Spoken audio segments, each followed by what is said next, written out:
Every day. Thursdays was choir rehearsal. Fridays was I think family night. You come, bring your family, listen to the word, Yeah. have church. I wasn't in the area where they used to have church on Saturdays. Mhm. I think they kind of stopped that once I came into the world. Yeah. But that was my schedule growing up every week. Yeah.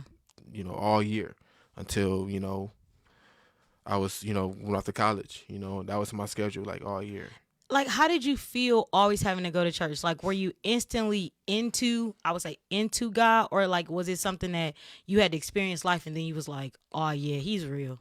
I'm gonna tell you this dream I had when I was a kid, which I was always like that. Mm-hmm. My my siblings and my cousins. They have their own adventures and like how they met up with God. Yeah.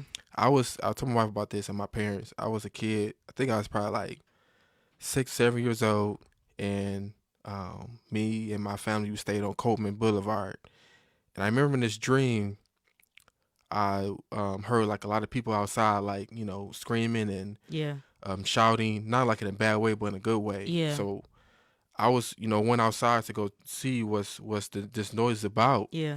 And when I opened the door, it was super bright outside. So I'm like, man, the sun is really shining today. So I opened the Mm-hmm. door, went outside my porch, and I look up and I see, even though we don't know what God looks like, but I see this huge, gigantic, Titan like male figure Yeah. in the sky with this purple robe on, staff. Like in the when you read children's books, they have an image of what God might Yeah. look Right. like Yeah. or what Jesus might look like, but it's Mm. really not, him, Right. whatever. And I had my own image of what God would look like when I was a kid. And this old Wow. man, this all white hair, long hair, and I looked up and I saw him. I couldn't hardly see though; it was super bright, but I saw that image, Yeah. and I heard God say, "I love you." What? And I remember, like I said, this happened when I was like 6 or 7 years old. And I still remember like it was yesterday. Yeah. So ever since then, like I was always like kind of, even as a little kid, in tune with churches, Mm-hmm. in tune with church, listen to the word. I used to love going to Bible study Yeah. and youth night, everything like that. So I kind of like, it was like God like called me right then and there. You know Yes. what I'm saying? So I had that connection with God since I was a little kid. I was always interested in Him. Yeah, that's crazy. Yeah, That I ain't gonna lie. That's beautiful. yeah, Cause if I tell you my story, I thought that church was nap time. yeah, We used to go to church and I'd be like, all right, oh, where's my mom? Where's my uh-huh. pillow? And I would lay on her lap and go to sleep. Yeah, That's crazy. You had a dream at that young age. yeah. Oh yeah, you was called from a very young age. That's You what I knew- said. That's yeah. why I told my wife, I'm like, that's why like when I was like growing up and to myself and a teenager, when I would try to do certain things that I knew wasn't right, Yeah. like I always had this feeling like, nah, like Yeah. can't do that. Like, Yeah. nah, like I called you, like I don't want. It's like God was like protecting me, like I don't want you to go that way or that route Yes. because Yes. I got something for you. Yeah. It's like even when you might have attempted to do bad, Mm-hmm. he'd be like, no. Nope. He come was back. canceling it. That was my life. Yeah. Like literally, I would be like, God, like legit. I'd be like, they're doing it. Why can't I do it? Mm-hmm. And I would try to do it, and I promise you, every time I tried, it was like, nope, nope, nope, nope, nope. Yeah. Yeah. So it was like, we all got that moment where we meet God or we need Him, Yeah. and we get God attention. Like He gave me His attention right there for that split second. Mm-hmm. Like so as a kid, even like I tell this testimony a lot, and I don't judge anybody who do it or who still do it or who done it in the past, but like I was introduced to like try to drink at a young age. Yeah. I was introduced to smoke either Yep. weed or cigarettes. Yep. Like I just never had a taste for it. Talk to me. I just never had a taste. Like Me- even till this day, like we nothing wrong with it, like I said or whatever. But I don't judge nobody. Yeah. But like weed stinks to me. Yes. Like I can't stand the smell. Yeah. And like I love to eat. If it and I love to drink juice whatever.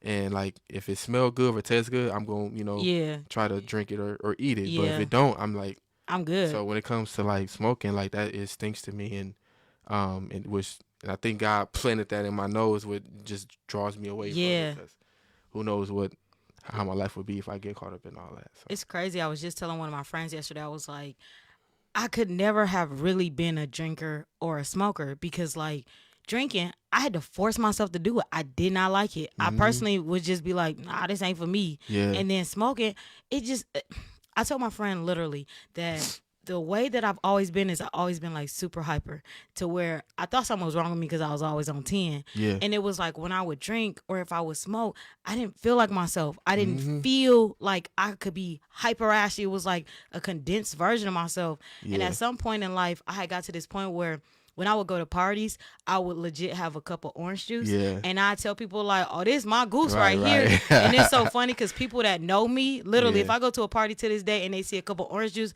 they're going to be like, she going to be the littest one here. And Uh-huh. I'd be like, I'm lit off Jesus. Like, I don't need Yeah. that. I'm really good. Mhm. Yeah. I just couldn't understand or really dive into or get into the hype of what it was to Yeah. drink and smoke.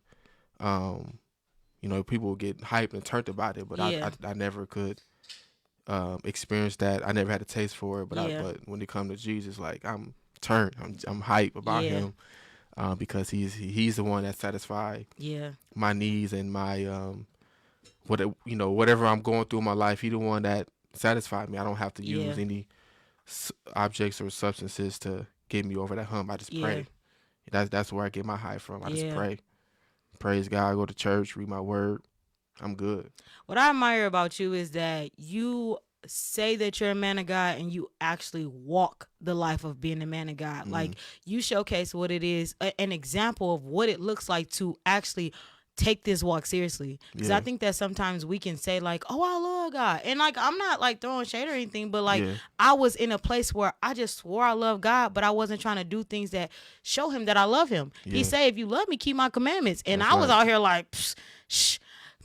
The Lord know my heart. I can Yeah. do what I want to do. But it's like I watch you and your amazing wife, and I see how y'all are literally being examples to our generation, showing Mm-hmm. like not only is it fun living for God, but it's a blessing. Like Yeah. and to show it's really like seeing your testimony live and in action. Yeah. So because of that, I want to know more about Scars. Like how did Scars come about? Like when was it created and what made you want to introduce this to the world? Yeah, it was created in 2018, Mm-hmm. but something happened to me Yeah. prior to that on how the name Scars came about, and Yeah. actually why I'm so bold and confident in myself and why I carry myself the way I do. Yeah. So I came to a point where I was in college. I was a sophomore. Actually, my freshman year, I was playing football. I actually went to school to play football, but Yeah. the school I went to also had the major and the education I want to learn, which Yeah. was Oh, sports wow. sports management. Mm. So it was like 2 for 2 kind of thing. So my freshman year playing football, we had went like 0-10. We lost all our games. Oh dang. So that whole off season, I worked out, tried to get in shape because I knew that coming to the next season, I was going to be the starting Yeah.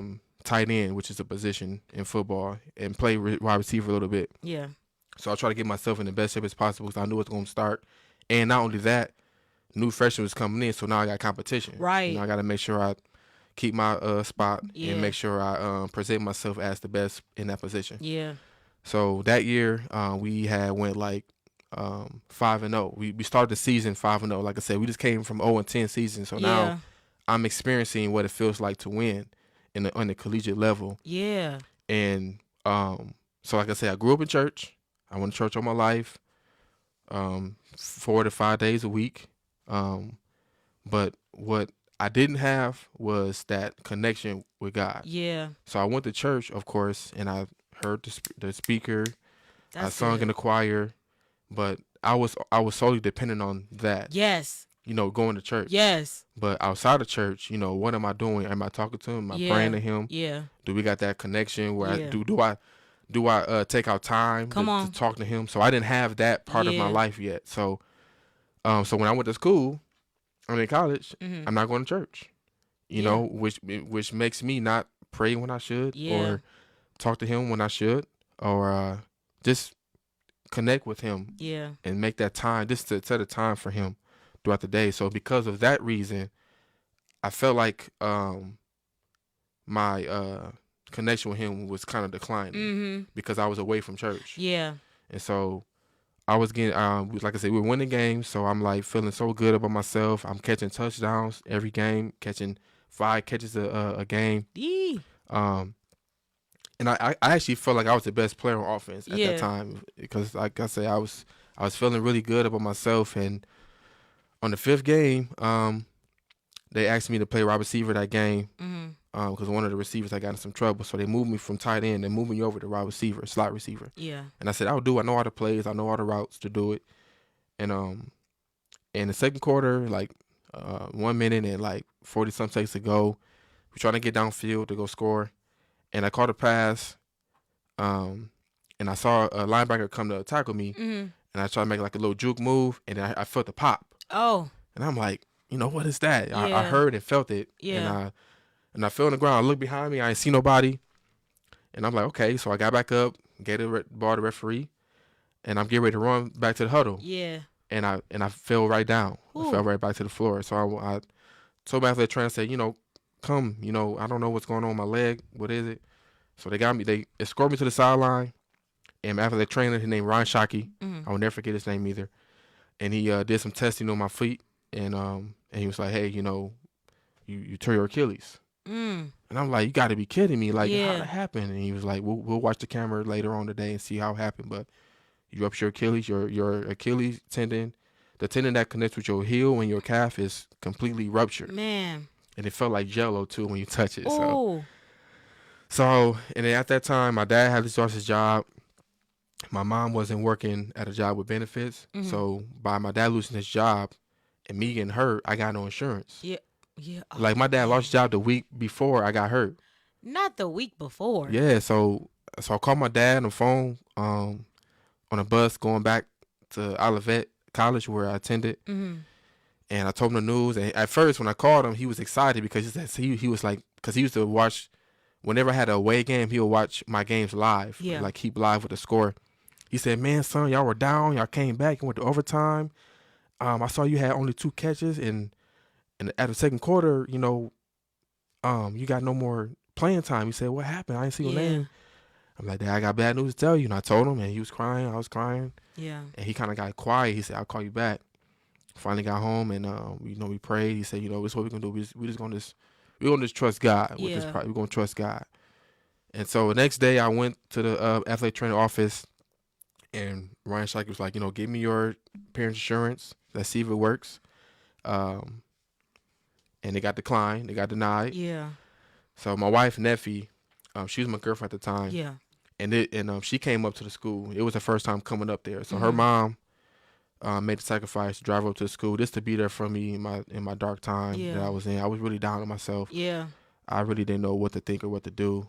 So my dad was like, we're just gonna pray and trust God. Yeah. So my wife, she was there with me the whole time.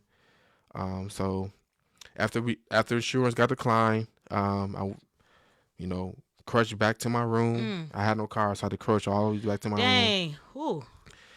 And then we prayed. Me and Neffy, we prayed that night, and we just gonna trust God. That's all we can do at this point. Yeah. So I think the next day or maybe a few days later, Ryan Shockey called me again. He said, come to my office. So crushing right back down to the office, and he was like, it's the fact that you had to keep crunching to get to where you. Hey, bro, you really want to get to where you was going. Yeah, I had to. And he's like, we got good news. I'm like, what's the good news? I'm like, I don't got no insurance. Like, what's good about this? He was like, man, look, you're a good kid. You know what I'm saying? I see a lot of potential in you. Yeah. You don't cause any problems on the team. You're a leader on the team. And because we, admire you the way we do, the school is going to pay for your surgery. Wow. The school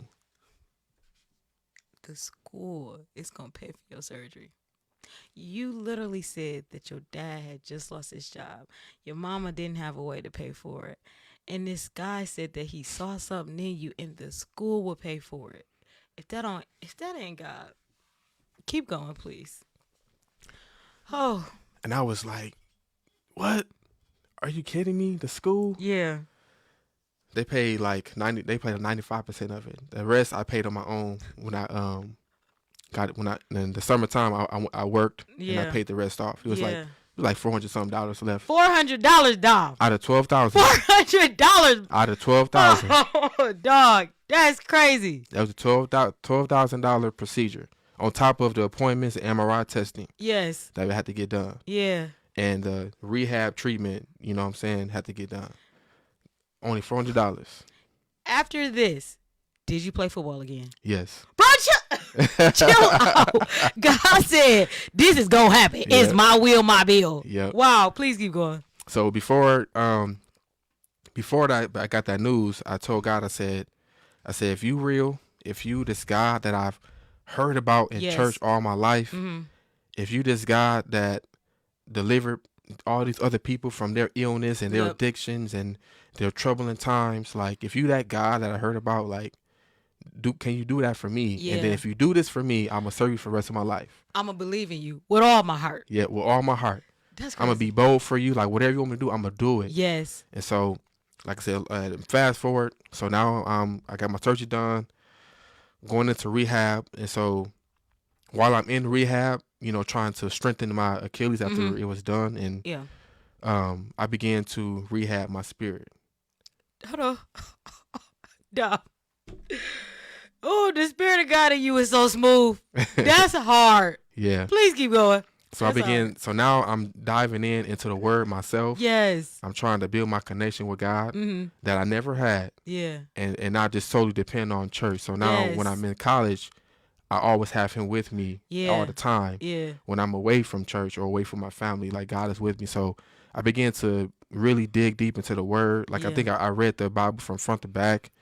I used to ask my dad a lot of questions when I come across something that I didn't understand. I'm like, Dad, what does this mean? What the story's about? Yeah. This is try to understand God and what He and His ways, you know, for my Yeah. own self, you know, Yes. my own spirit. So, so then after that, I began to, I went back on the field and I played football again. And the crazy part about it is that I got stronger. Like after I was cleared to play again, after I was clear, I jumped higher than what I was. I Oh, was faster than what I was. dog. I'm like, how is that possible? Because they told me, they said when you get hurt like this, you know, we won't be You the gonna same. be weak? You would Weaker. think you would be weaker. Yeah. That's crazy. And the doctor's like, you won't be the same. And I'm like, you know what? You're right. I won't be the same. I'm gonna be better. Oh, I'm about to cry. I'm gonna be better Dog, than what this I is was. Wow. So after that, my junior year, I won a second team all conference. I didn't win that before that.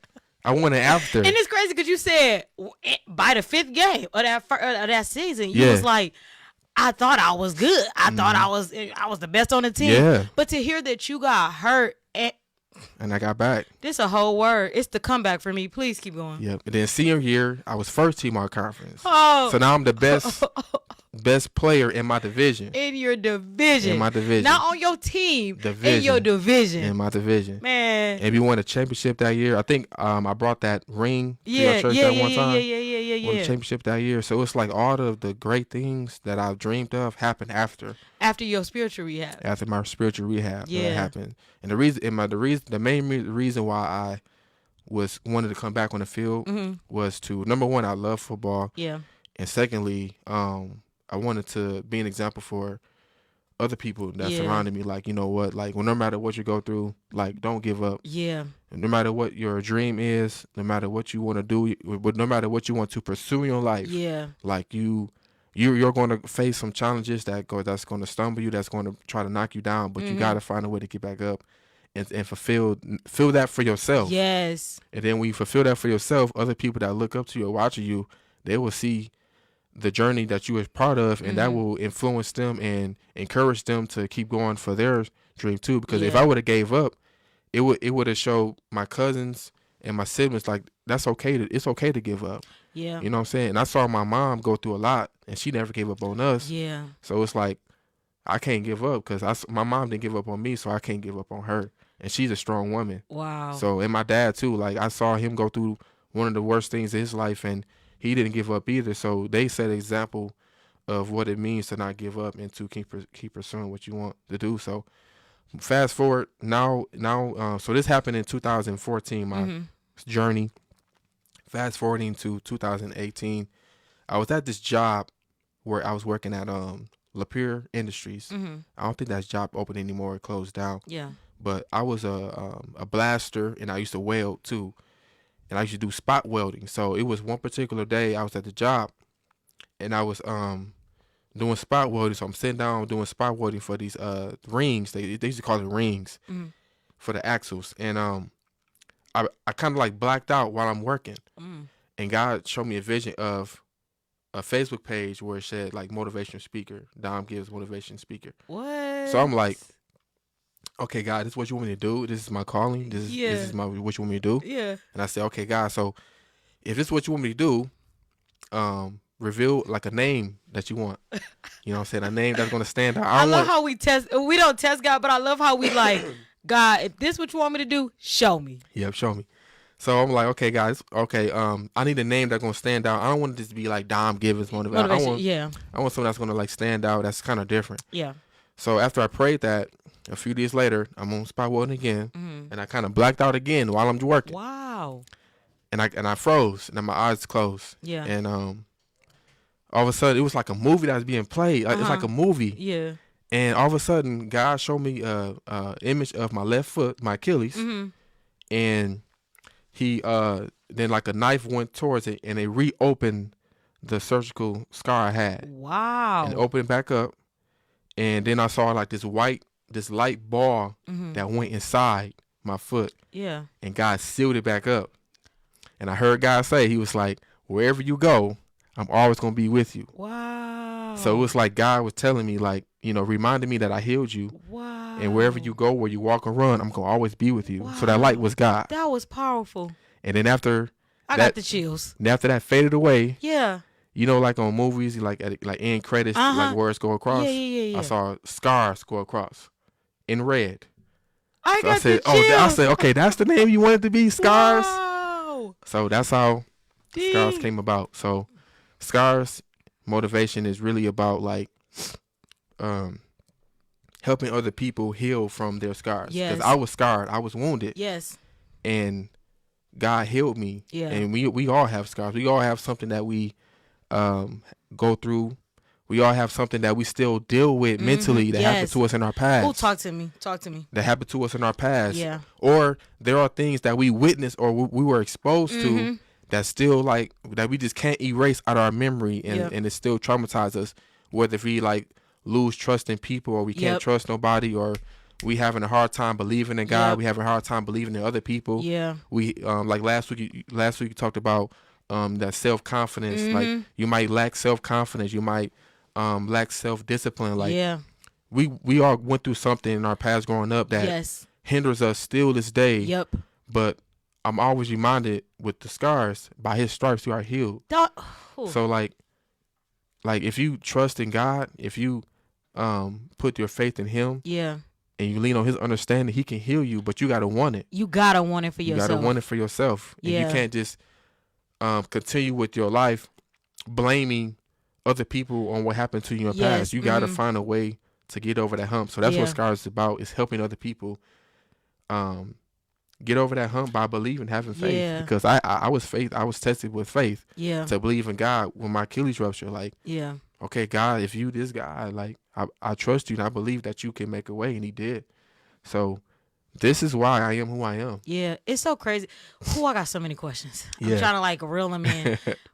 Okay, let me start the first. So it's so crazy that you said, God, if you're this person that I hear about, show me who you are. Because like I think that every person in life, before they have that real life experience where we like, okay, I believe in you, God, we have that moment where it's like, all right, God, I'm at this point where if you really exist, prove it to me. Because I know I had that.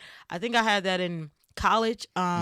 Just to tell you a little bit about my story, when I was in college, I never drank in high school. I literally waited until the last year of my college semester to get into everything. It was like I was the good girl, and I was like, this is the one time I want to try it all out.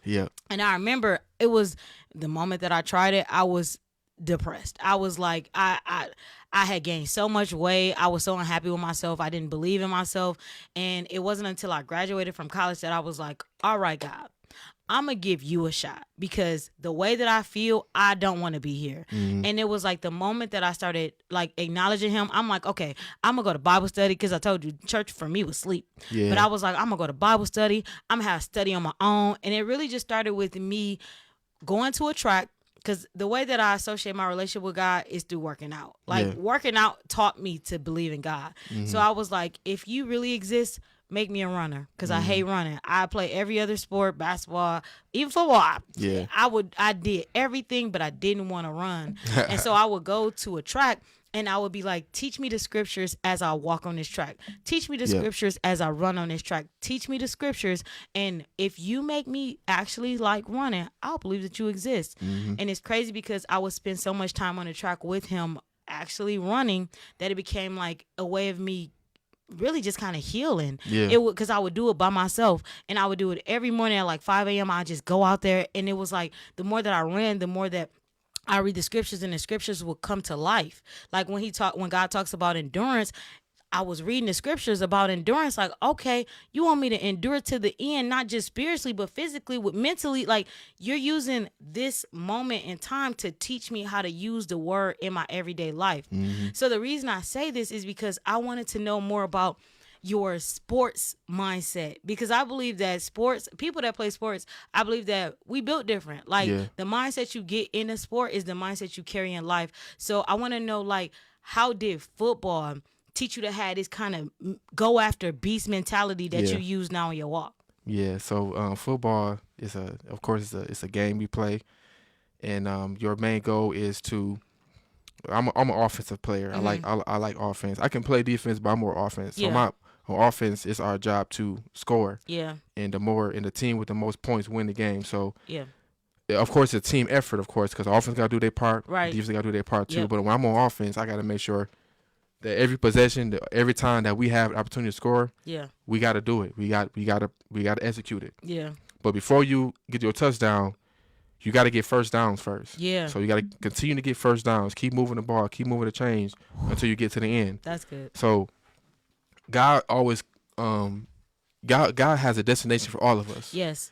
But He gonna make sure that He not gonna just skyrocket and like throw us way over there. Right. Mm-hmm. He gonna get us through first downs. Yes. Okay. I need for you to go here. Yes. I need for you to go here. Yes. Go here. Come on. Go there. Talk to me. And as you keep going, yes, then you're gonna get there. Woo. So in every play that we run, it is a play to throw the defense off, because the defense is going to be set the defense is going to be set into a certain formation that is going to stop you from scoring. Yes. Or stop you from getting that first down. Yeah. So it's up to us to read the defense that they're playing. To read the enemy. Read the enemy. Come on. So we can keep scoring and keep moving the ball. Oh. Because the devil knows what God got for us. Come on. You know, he knows the word too. Yes. So he's gonna do whatever kind of scheme formation he's gonna play to get in front of you and block you and stop you from scoring. But it's up to us to continue to have God in our hearts, in our life, and to allow God to lead us. Because He gave us a playbook. We got strategy. We got the strategy. We literally have strategy to be able to see His defense, see His plays. So it's not just like He see my plays. No, I see your plays too, bro. Yeah. And I think that once we start, like, the more you spend time with God, the more you're going to start seeing His defensive plays. Like, it become easier to identify it. Like, I was telling somebody the other day that one thing that I didn't realize that was carrying on me was the spirit of rejection. And I think that it's important for us to say, like, spirits are real. It is real. They're real. And if you don't identify and address that it could be a spirit influencing you, like depression is one that we commonly talk about, but we don't talk about jealousy. We don't talk about bitterness. We don't talk about those things that we harbor in our heart that are literally ways for us to allow the enemy to still have access to us. Yeah. So one thing I didn't realize was that the enemy was playing on my head and my perspective with rejection. So when you are hurt, you look at life through a hurt lens. That's right. And so I was looking, I exposed myself. I don't mind telling them the truth about me. I was looking at life through a hurt lens, through an abandoned lens. I had some relationships where I would be the best person that I could be in the relationship. And then next thing I know, the person would ghost me. And I used to be like, God. Like, I was top tier. Like, I know me. Yeah. I know I was great. Yeah. And I'd be like, God, like, what happened? Why did they leave? And every time, I love God because he gave me understanding. He would be like, that was not me rejecting you. That was me protecting you. Yeah. And I need you to look at life through my eyes and not through your lens, because when you lean onto your own understanding, then you ain't going to have no peace. But That's when you right. start to know, one, when you acknowledge me in all your ways and know that I'm truly directing your path, your life is not about you, Ashley. These people that you're encountering, they're not going to get you to where I'm taking you. So I had to remove them because you wouldn't do it. If God left it up to me, I'd have kept every situation I had. But because he loves us so much, he like, nah, I'm going to take you away from that. And so on back to the topic of football and the defense, it wasn't until God revealed to me the enemy's defenses. He was showing me like, Ashley, every thought that you have that's saying you unworthy, every thought that you're having that's saying that you're unlovable, every thought that you're having that does not align with the word of God, that is a lie and not the truth, that ain't me. And now when you have those thoughts, or when a thought even tries to peek into your mind, that's not me. Identify that and command that to flee. That's a bar. Yeah. That's a bar for sure. That's a bar. So yeah, like it's amazing how God works, and it's amazing how, and it's crazy. It's like we both young. Yeah. And we both, we both, went through some things in our life where we gathered a lot of information on how the enemy and how he works and his scheme and defense stop us. Yeah. The crazy part about it is like I said, we both young, and there are going to be some things that he gonna try to throw at us that we never seen before. Yes. Like he gonna try to spice it up. Come on. He gonna try to add some seasoning to it. He gonna try to he gonna go on his off season. Yes. And try to gain power and strength. Yeah. Go to his playbook. Work out. Yeah. And try to figure out what can he do differently. Yeah. To stop you from scoring. So that's why it's always important that we always gotta stay in the word. Yeah. And stay prayed up. Yeah. Because the enemy working too. Yeah. You know what I'm saying? He got his demons running around here trying to get in our heads and get in our hearts and spirit. So that's why it's important that we got to make sure that in our season, in our off season, yes, we continue to stay. That's why you condition in the off season. That's why. So the next season you come back. Stronger and better. Oh, yeah. That's powerful. Yep. And that's why I love football, because I use football as it's like I don't know how to put it, but I have so much passion for that game. Like, ask my wife, I love football. Yeah. Like, I have so much passion for that game, and she called me Madden. Because, really? Yeah, because every time we talk, whether it's about God or just life, period, I will use an example from football. Yeah. I saw this TikTok that your wife posted. I think it was like her and the camera, and she said, every time my husband gets to talking about football, I can't remember the song, but it was kind of like, it reminded me of Charlie Brown. Like, oh, what is he talking about? Yeah.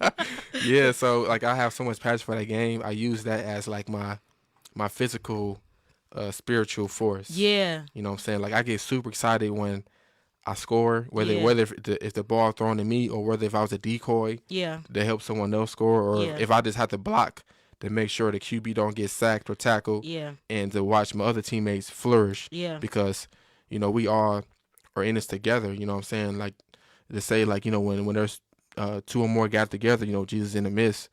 So I just we all got to be together to help each other out, boost each other on. So we all can win, So that's the purpose. The purpose of life is to win. Yes. And if you can continue to score, you will eventually win.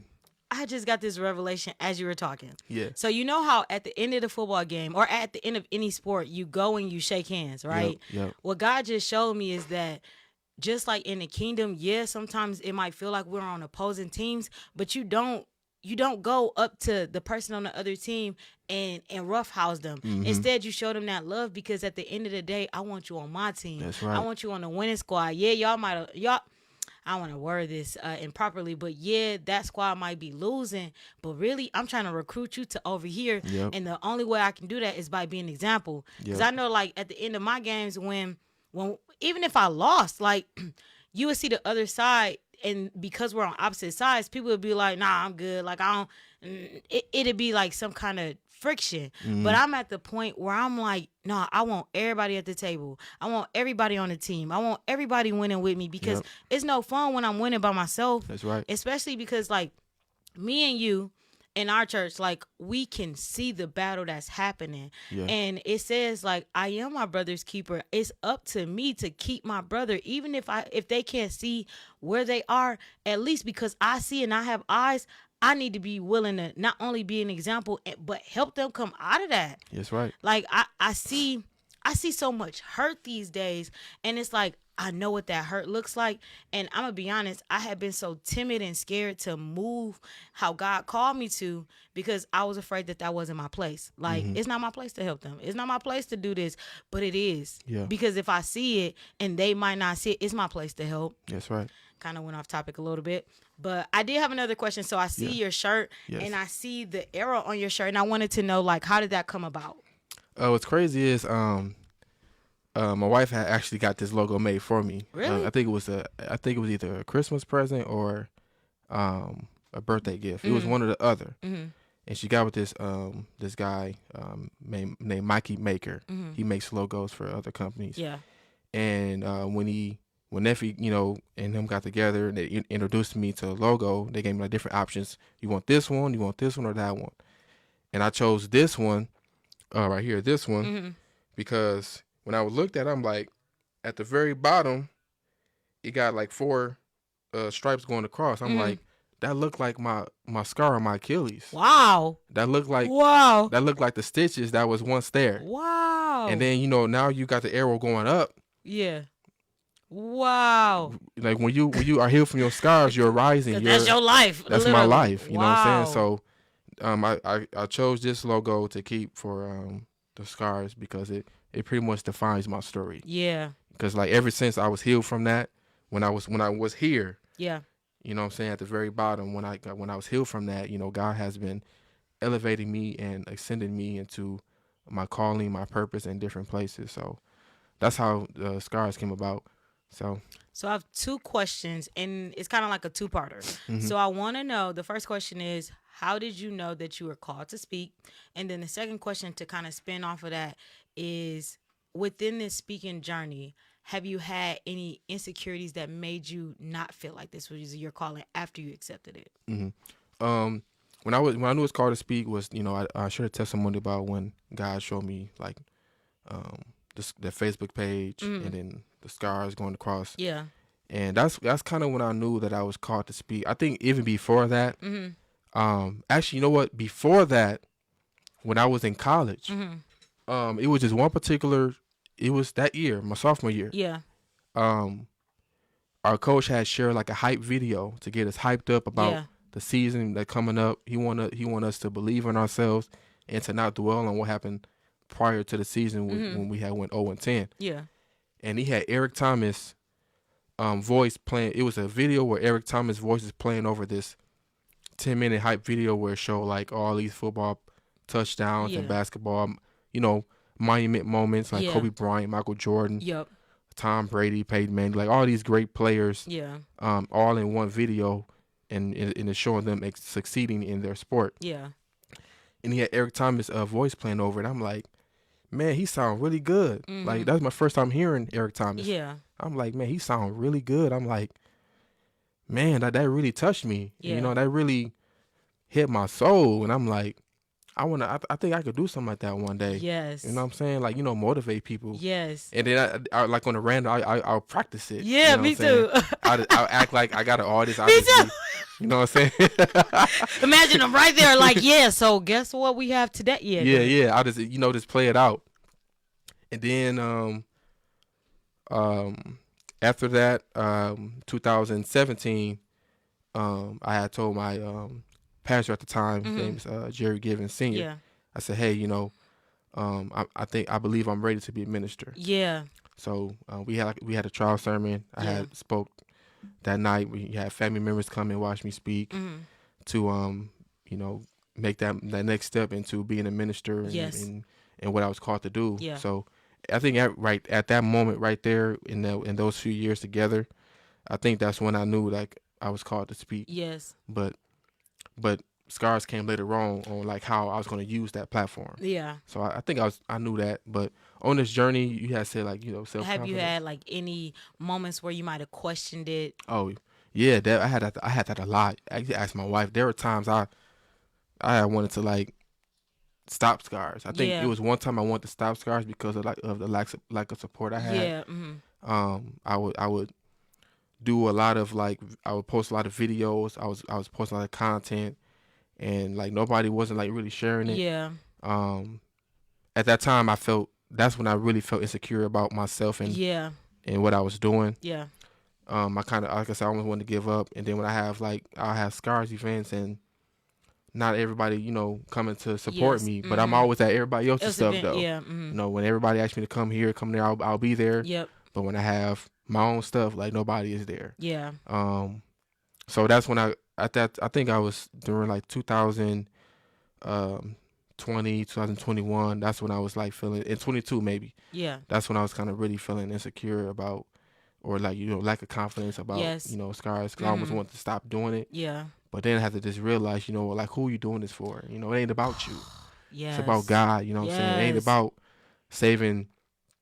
It's not about having 100 people show up, Yes. 200, 500,000. Yep. Even if just one show up Yes. and you bless that soul, like that's Yes. enough for God. Yeah. So when I accepted that and came to realize like that, and not focus on who supporting me, Yes. who not, who sharing, who not, who watching, who not, Come on. who coming to it Yep. or who not. Yep. When I finally got old enough to where I just like blocked out that and not worry about that, that's when I began to appreciate what God is doing for me, and just think about the future. Like, think about the bright side of it. Like I said, Yeah. you saving one soul, and as long as you keep on being consistent with it, and you keep on trusting in God with it, God will send more people your way to come and to get the opportunity to speak in front of other people. Yeah. You know what I'm saying? And like, Joe, like coming to GMZ, Yeah. like probably one of the best decisions I made in my life as far as spiritual Big facts. decision. God was testing me. He was showing me different things Mm-hmm. before I came to GMZ that I was kind of hesitant with, Yeah. because I didn't understand what God was showing me or telling me. Yeah. So I was just kind of like neutral and stale with it, but still kept it in mind. And then God was showing me more things. Like I was having dreams.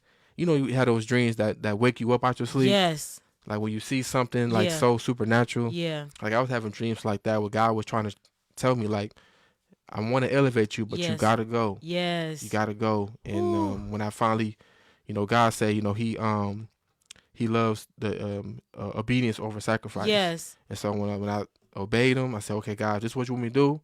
I'm gonna do it. And then ever since I did it, I've been having opportunities. I got the rebirth. You know what I'm saying? The resurrection we just had last few weeks ago. Yep. Then speaking at main services, like Yes. at the one we just did, other people asked me for my number, Yeah. so they want me to come Yeah. at their church to speak, or they Yeah. or go ask me if I can go to the jails and go speak over there. Yeah. Like if I would never been obedient Yes. to do what God want me to do, I would never have seen these opportunities. Yeah. But like I said, God said He want to elevate me, but before I do that, I have to do this. And I gotta take a second to please shout out Greater Mount Zion, Pastor Joe and First Greater Lady Mount Marilyn, because when I came to the church, I actually stopped speaking. I spoke like probably 5 or 6 years before. Yeah. And I told you prior to the episode that I had kind of got insecure in my speaking gift. And I was questioning myself a lot. And it was like, I remember when I came to GMZ, I did not come to GMZ to be a part of GMZ. I came to GMZ because a friend that I was hanging around at the time had invited me.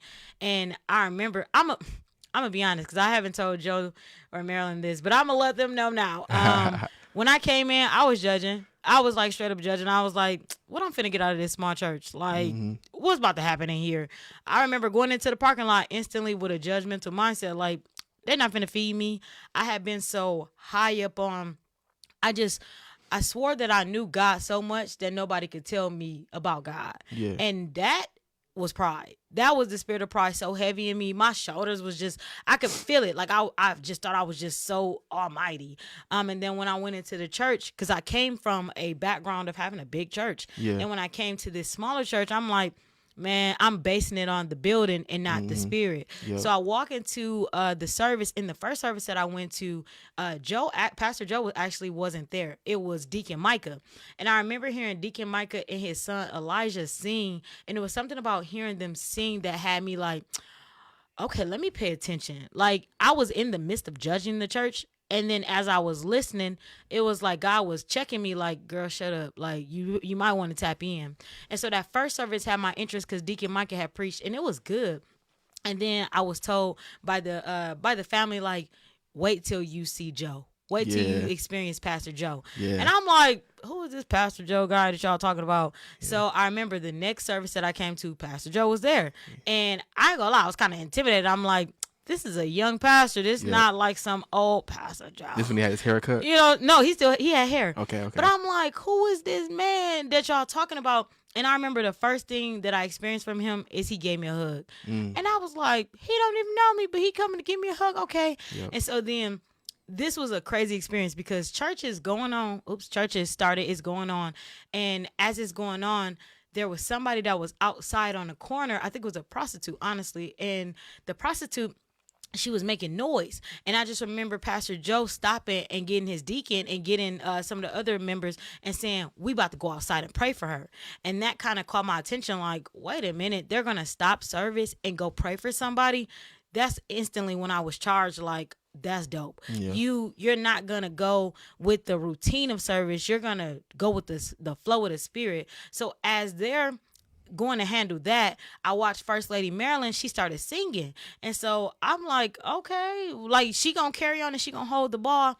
And so then next thing I know, as she's singing, I'm be honest, once again, I was still judging, but once she started singing, the singing started to again humble me. Like, Ashley, shut up. And I started to feel like stuff in my heart starting to break off. Like her singing, literally, she just was singing, and it was like I was looking around the room, and my friends that were with me, they were crying. It was people crying all in the room, and I've never been one to be a huge crier. So as she's singing, I'm feeling myself open up in a way that I'm like, why do I feel like I might be about to cry?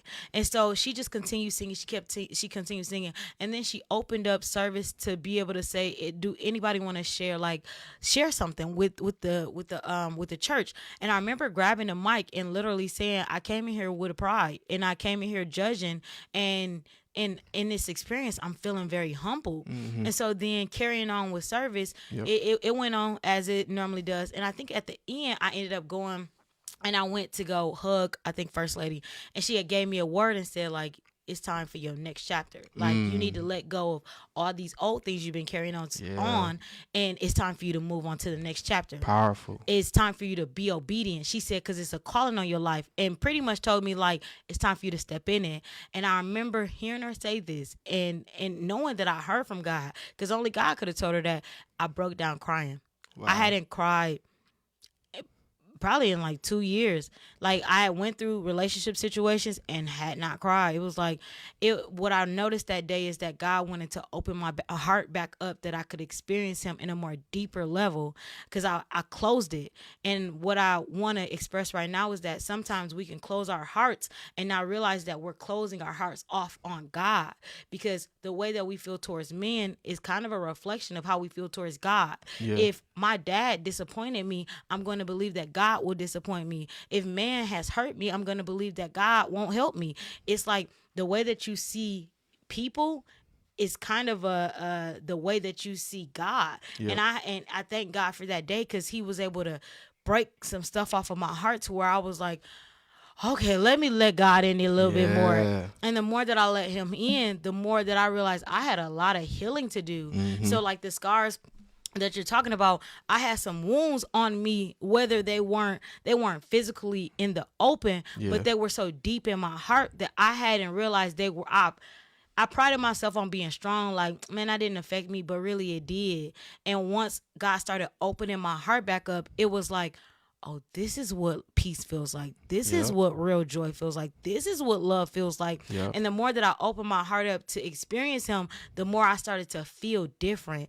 And what I think about God using GMZ is that I stopped speaking for years. And then I remember Pastor Joe or First Lady, one of them, they had said, yeah, I want you to do scripture. And I was like, That was a I like, step towards that was my first down. Yeah, your first down. I was like, okay.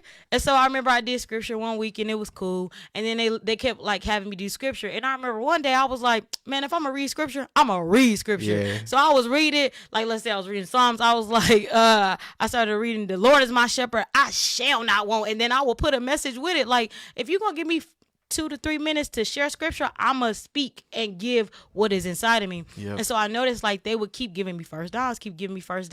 And at some point I remember Pastor Joe saying to me, this is crazy, Dom. God had told me it's time for you to let go of what you've been holding on to.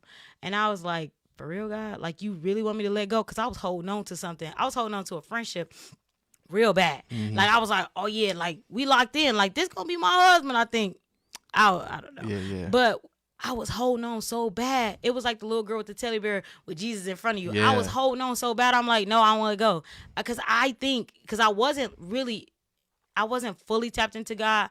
I was like on the surface still. Mm-hmm. So I was like, God, I wanna hold on. And God has said, when you finally let go and you be obedient, like you said, obedience before sacrifice, when you finally let go, you finna see me. Mm-hmm. And so I decided on a Sunday morning, I said, I'm done. I'm letting go of everything. And I remember right as I made the decision in my mind, Pastor Joe called me into his office and he said, Ashley, you're preaching next Sunday. Man, look at that. And I was like, what? Right after that. I was like, what? So then the crazy thing is, it was a test after that because I had to have a conversation. Because I was ghosted, I don't like to ghost people. So I had to have a conversation with the person like, you know what? Okay, I got to let this go politely. And so after church, it was dawning on me because I'm like, well, I made it up in my mind, but am I going to do it in reality? So I ended up having a conversation like, I'm sorry, I got to step away. And right after that, when I say life started going up, like literally people started hitting me up like, hey, I want you to come speak here. I want you to do this. I want you to do this. I want you to do this. And like the point of me saying this is that I realized when you are truly obedient to God and you follow his will without question, when you follow it boldly, when you follow it faithfully, oh, God really gonna scars. He gonna take you up. Not only is he gonna heal you, but now he's gonna use you to heal his people. Everything that you've been through, everything that I've been through, it was literally so that God could use us for the next person. He could use our testimonies to share the goodness and greatness of God. He could use what happened to us to motivate the people around us. And that's the reason I created this podcast, because I believe that literally we are saved by hearing other people's testimony. That's right. We provoke hope when somebody hear, you went through it, oh, I can do it too. Yep. So we are wrapping up at the end of our episode. So I want to ask you one last question. Yes. If you could either speak to your childhood self, or you could speak to a person, just a person out in the world, what would be your last words that you would leave with them? What I would say is that our flaws or things you may see that are imperfect, or a mistake, or just something don't seem right, or something that's broken. Yeah. Like God can use your brokenness for something beautiful. Yes. Like, 'cause I grew up, I had a anger problem. Yeah. And I still go through that a little bit today. Yeah. But when I was a kid, I would use what I thought was a flaw for the wrong reasons. Yeah. I used to take it out on my siblings, my parents, my friends. But then when I finally realized that the energy that I had, that God used it for his purpose. That fired up energy. Yeah. Like playing football, going to work out. Yeah. And the other part that God really used it for, when I'm up and speaking, when I'm really in the spirit. Yes. Like, the reason why I speak with intensity. You speak with passion, bro. With passion. Yes. That's that energy that was stored in me. And then when I'm done. Yeah. That energy I had is gone. Yeah. That's when when you just release stress. Yes. It was like it's gone. Yeah. Like I'm satisfied. Yep. Like sometimes when I go to the gym and I had that energy in me. Yep. When I go in the gym, I'm running, I'm lifting weights, give all I got. Yeah. It's gone. Yep. So you got to figure out whatever you think that is broken in you or that's imperfect. Like God will use that for God can use that for his glory. He could be like, man, you got what? Yeah. Man, watch what I can do with that. Yeah. And God will use that for his glory. So whatever you think that's like, just don't seem right, trust me. It's part of your journey, your plan. God will use that for his glory. Yeah. So thank you, Dom, for coming on to the show. This has been amazing. I've truly enjoyed having you with me. You got a bunch of replies. Who? Oh, we got replies in this thing. Okay. Oh, wow. Look at God. Oh, sheesh. Wow, look at that. Sheesh, what they said, talk to me. Before we end, let's talk to the crowd. What's going on, people? Hi, family. Can you see it? Yeah, we can see it. Okay. Man, look at God. We got praise God. Yes, Lord. I'm reading it in my voice. God brought all these people to watch. Man, this is amazing. Look, won't he do it? I am a witness. Come on, Bobby. Yeah, my grandma Bobby. The comeback. Okay, that's your grandma. My grandma, yep. Great show. Let's go. We got Amber on here. Amber Ray, I see cosmetologist. Joyce. I see Joyce. We see Joyce out here. Yep. Woo, fire. Man, look at that. They was watching. Wow, this is beautiful. Marilyn Givens, that's my other grandma. That's my dad's. That's Come my on. The Givens, my dad's the Givens. mom. Yeah. Y'all be giving out here. Yeah, awesome. This is amazing, man. Wow. It's amazing. You about to blow up, Ash. You about to blow up. We, because we serving God. We in this together. Wow, big spirit of God at GMZ and is. That's right. It's funny because on Sunday I told my friends, I said, my new nickname is and is, because when you see me, and is, God is in me, and is going up, and is. Look at Amber. Man. Look at, oh my goodness, my best friend Chanel Turner. Hey, Shout out to my cosmetologist. Hey, Mari, I see my cousin. Hey, Mari. She said, hey, Diamond. Hey, Ashley. Hi, Mari. There's Chanel. She tuned in, too. This is beautiful. Oh, I do want you guys to know that if you have any speaking opportunities where you would love to feel the fire of God, please contact Dom. His page is called Scars Motivation. You can find him on YouTube, Facebook, Instagram. He's always giving a motivational message. I literally get on YouTube and see a short. Almost every time I hop on, I see Dom. So if you are interested in bringing him maybe to like a youth program or a youth service, or not just youth, man, he can speak to anybody. If you want any kind of motivation, I would suggest please get in contact with Dom. And if you want the dynamic duo, you can bring Fire Ash on the side. Right, but please don't sleep on him. Please follow his social media pages, because my man bring the fire of God every single time. Amen. So with that, we are going to conclude this episode of the Salt Table Talks.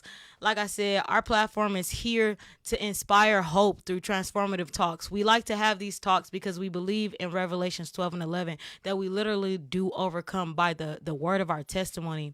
If you are interested in getting on the podcast, you can feel free to hit me up either on Instagram, Fire Ash Speaks, not YouTube, but you can hit me up on Fire Ash Speaks or Fire Ash Media, and we can talk shop and see if we can have you on the episode. So with that, I love you guys, and I can't wait to talk to you next Thursday and turn up in the spirit of the Lord.